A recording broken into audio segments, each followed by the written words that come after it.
एक क्लासरूम की प्रस्तुति। क्या है जीडीपी?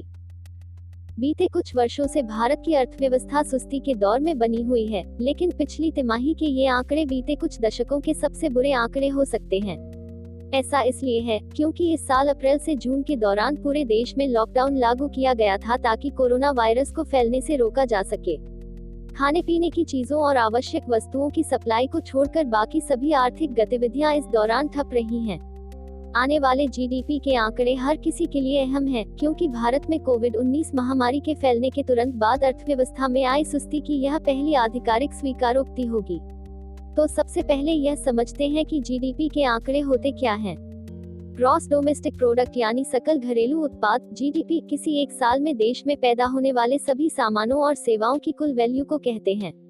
रिसर्च और रेटिंग्स फर्म केयर रेटिंग्स के अर्थशास्त्री सुशांत हेगड़े का कहना है कि जीडीपी ठीक वैसी ही है जैसे किसी छात्र की मार्कशीट होती है। भारत में सेंट्रल स्टैटिस्टिक्स ऑफिस सीएसओ साल में 4 दफा जीडीपी का आकलन करता है, यानी हर तिमाही में जीडीपी का आकलन किया जाता है। हर साल यह सालाना जीडीपी ग्रोथ के आंकड़े जारी करता है। आम जनता के लिए यह इसलिए महत्वपूर्ण है क्योंकि यह सरकार और लोगों के लिए फैसले करने का एक अहम फैक्टर साबित होता है। अगर जीडीपी बढ़ रही है तो इसका मतलब यह है कि देश आर्थिक गतिविधियों के संदर्भ में अच्छा काम कर रहा है और सरकारी नीतियां जमीनी स्तर पर प्रभावी साबित हो रही हैं और देश सही दिशा में जा रहा है। अगर जीडीपी सुस्त हो रही है या नेगेटिव दायरे में जा रही है तो इसका मतलब यह है कि सरकार को अपनी नीतियों पर काम करने की जरूरत है ताकि अर्थव्यवस्था को पटरी पर लाने में मदद की जा सके। मैकिन्सी की एक रिपोर्ट में कहा गया है, कोविड संकट ने इस चुनौती को और बढ़ा दिया है।